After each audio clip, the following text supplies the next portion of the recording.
Assalamualaikum warahmatullahi wabarakatuh. Perkenalkan, nama saya Dwi Anggreni. Saya berasal dari kelas Ilmu Komunikasi A1, NPM 231000053. Pada kesempatan kali ini, saya akan menyampaikan hasil analisis dan observasi saya pada dua artikel, yaitu dari berita yang pertama, polisi resmi menetapkan IPS 27 tahun itu sebagai tersangka.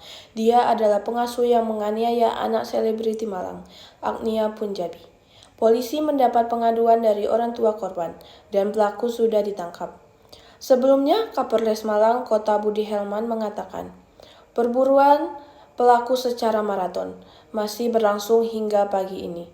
Setelah dilakukan penyelidikan sejak kemarin, Jumat malam hingga pagi tadi, kami telah menetapkan IPS sebagai tersangka, kata Budi Helman dalam jumpa pers di Mabes Polri Sabtu 30 Maret 2024. Budi Helman menjelaskan ada beberapa tindakan yang dilakukan tersangka terhadap korban.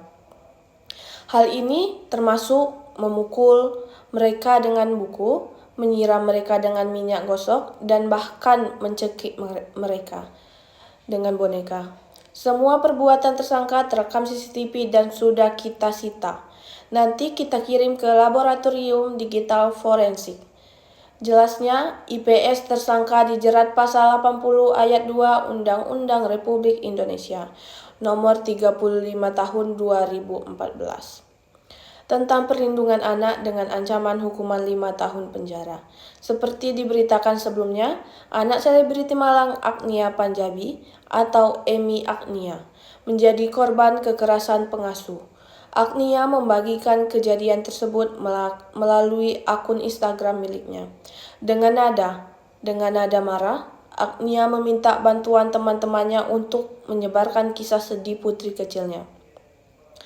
Anak Agnia dianiaya oleh seorang pengasuh yang berinisial I. Unggahan Agnia menyertakan foto putrinya yang dianiaya oleh susternya Putri Emi. Tampaknya mengalami cedera serius pada mata kirinya. Sang putri tampak kesulitan membuka matanya. Selain itu, Putri Agnia juga memiliki bekas luka di telinga kanannya akibat dugaan penganiayaan yang dilakukan oleh suster.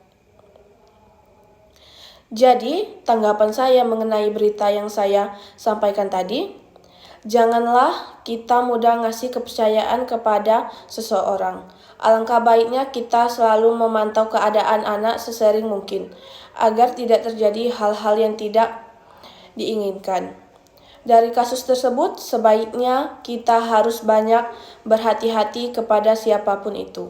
Berita yang kedua yaitu pria yang menganiaya seorang mahasiswa inisial JL21 di dalam mobil di parkiran Mall Center Point, Kota Medan, telah ditetapkan menjadi tersangka. Kini AM telah ditahan di Polsek Medan Timur. Ia dijerat dengan pasal 351 ayat 1 KUH Pidana. Kapolsek Medan Timur Kompol Briston Napitupulu kepada Jumat 29 Maret 2024, Briston menyampaikan pelaku diamankan di tempat pelariannya di Jakarta Utara. Sejauh ini kita perhatikan proses hukum sudah berjalan, ya karena melihat dari riwayat chat pelaku ke korban, ada ancaman membunuh sebelum kejadian. Ia menyampaikan kondisi korban di awal mengalami luka berat dan saat ini sudah berangsur membaik. Kejadian yang dialami JL ini berlangsung pada Minggu 22 Oktober 2023 sekitar pukul 19.30 WIB. Sepupu korban Tiong Sen mengatakan awalnya pelaku dan korban bareng datang ke Mall Center Point. Niatnya untuk menjemput ibu si pelaku yang sedang makan di mall. Saat itu JL dan AM menunggu di parkiran. Posisi korban berada di kursi sopir dan pelaku sedang tertidur di kursi penumpang. Tiba-tiba ada sebuah pesan WhatsApp yang masuk ke handphone pelaku. Ada pesan dari wanita lain yang meminta kepastian status hubungan mereka dengan si pelaku. Otomatis korban cemburu dan membangunkan pelaku.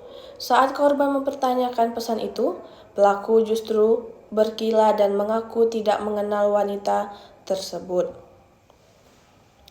Cekcok pun terjadi sehingga pelaku memukul korban. Tak lama, ibu pelaku meminta agar dijemput ke lobi mal. Akhirnya, ibu pelaku masuk ke mobil tapi tak melihat kondisi tubuh korban karena duduk di bagian belakang. Setibanya di rumah pelaku, percecokan kembali terjadi. Ibu dari pelaku Jess akhirnya menyadari bahwa korban telah mengalami lebam di beberapa bagian tubuhnya. Berangkat dari situ, orang tua korban tidak terima dan membuat laporan ke Polsek Medan Timur. Jadi tanggapan saya mengenai kasus ini yaitu jangan terlalu main hakim sendiri dan jangan berbuat kasar untuk menyelesaikan masalah apapun itu. Jangan pernah berbohong dan bermain belakang agar tidak terjadi kesalahpahaman antara kedua pihak ataupun yang lainnya. Sekian video penjelasan dari saya. Wassalamualaikum warahmatullahi wabarakatuh.